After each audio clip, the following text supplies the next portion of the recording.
So you just picked up a new camera, you figured out how to use it, and you're able to take a photo, but your photos still suck. They look nothing like the photos from your favorite photographers. It's probably because you're making these mistakes.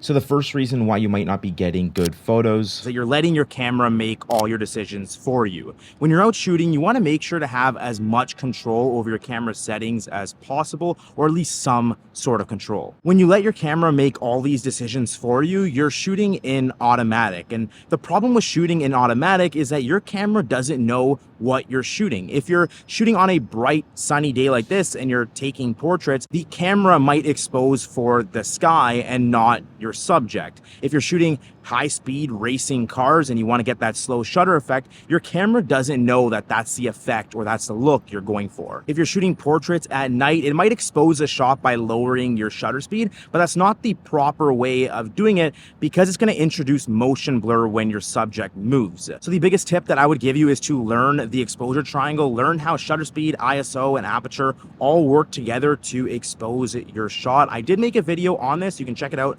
somewhere up here, but essentially once you learn how the exposure triangle works, you can dial in two settings, whether that be your ISO and your aperture, and then you can just control everything with just one, say your shutter speed.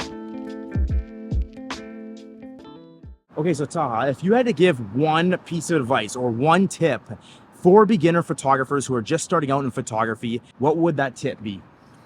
I have a great tip. So my tip is basically you need to go out every day and you need to shoot every day. With everything you do in life, practice makes perfect. So go out, practice shooting, do crazy stuff. It's okay if people are looking at you. You need to put yourself out there. You need to practice, practice, practice. And with more practice, you will notice that you're getting even better every single time.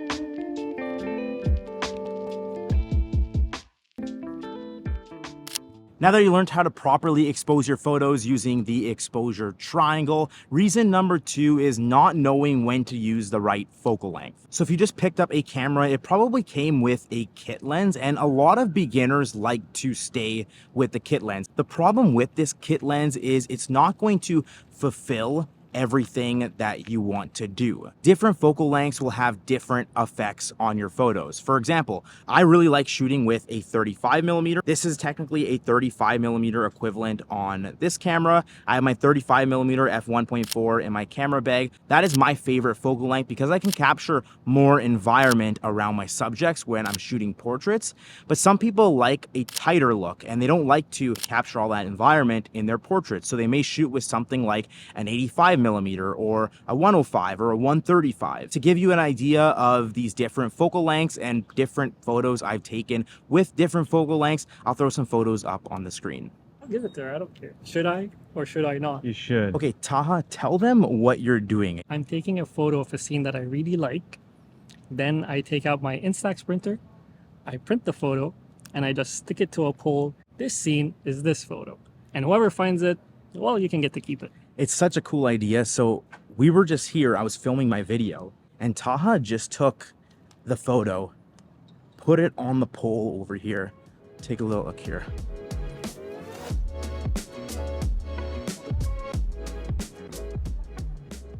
Reason number 3, you have no understanding of your camera settings. Yes, your exposure settings and your exposure triangle is important, but I'm talking about other settings like your focus modes and your spot metering, other settings like that, because these are all super important to get the proper photo you're going for. So when I first started out in photography, I spent hours and hours sitting at my computer learning about these different camera settings, focus modes, all of that stuff before I went and actually took photos, mostly because I was embarrassed of making a mistake or not knowing what I was doing when I was shooting a portrait of someone. But I just spent a lot of that time learning before I actually went to go shoot. You can't just take a camera and just start shooting with it expecting to get great photos. You need to understand all of these different settings and how they all work together to capture a good photo. So for example, your focusing settings, when should you use single shot? When should you use continuous? These are all settings that you need to learn how to use before you expect to take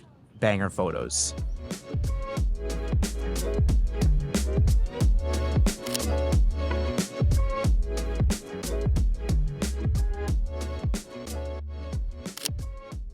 Reason number 4, lighting. You have no understanding of lighting and how lighting affects your photos. Lighting is essential, and a lot of beginners don't realize how much impact lighting has on their photos. If you're a street photographer and you want to guide your viewers' attention to a particular subject, you might want to shoot in harsher light where you have harsh shadow on one side and then bright light on the other side. You might want to get your subject in that brighter light and you shoot from the shadow area to really guide your viewers' attention to the subject in the photo. If you want to learn a little bit more about lighting, maybe shooting in harsh lighting and how you manage it, go check out the video that I made somewhere up here. To understand a little bit more about what I was talking about when it comes to lighting and street photography and really telling a better story with your image, Taha just took a photo with this light right behind there.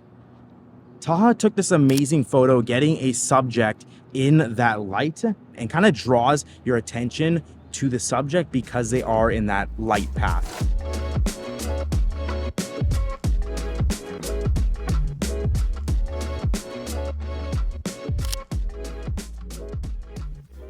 Reason number 6, not knowing what to look for. A lot of beginner photographers go into a photo shoot blind without a plan. Having a plan in place, which poses you're going to do, which props you're going to use, the location, what location are you going to shoot at, all of these play a huge part into making a great image. If you don't have this plan in place and you're just winging it, you're not going to get that photo that you may have wanted. Knowing what to look for can be as simple as knowing what pose you want your model to do, and can go as in-depth as what location you're going to shoot at, what props you're going to use, what outfit is your model going to wear, things like that. And with that being said, if you enjoyed this video or you found it useful, make sure you hit that like button. Make sure to subscribe if you want to see more content like this, and I'll see you in the next one.